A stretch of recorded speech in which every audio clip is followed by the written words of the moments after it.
तर राजकोट किल्ल्यावरचा शिवरायांचा पुतळा कोसळल्यावर राज्यभरात संतापाची लाट आहे आणि त्यानंतर या पुतळ्याचे शिल्पकार जयदीप आपटे यांच्या कामावर प्रश्नचिन्ह निर्माण झालंय।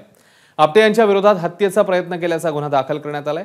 पुतळा कोसळला तर लोकांचे प्राण जातील तसंच अपरिमित जीवित आणि वित्तहानी होईल याची पूर्ण जाणीव शिल्पकार आणि कन्सल्टंटना होती असं FIR मध्ये म्हटलंय। तर कल्याणमध्ये राहणारे जयदीप आपटे कुटुंबासह गायब आहेत।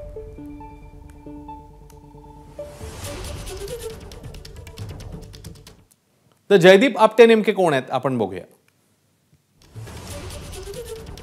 शिल्पकार जयदीप आपटे अवघ्या 25 वर्षांचे।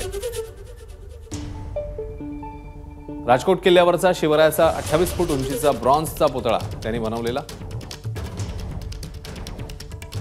एका आठवड्यात शिवरायांच्या पुतळ्याचे 3 नमुने बनवले। केवळ 7 महिन्यात शिवरायांचा पुतळा त्यांनी बनवला।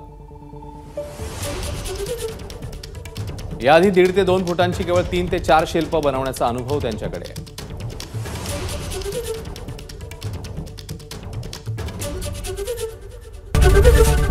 ABP माझा, उघडा डोळे बघा नीट।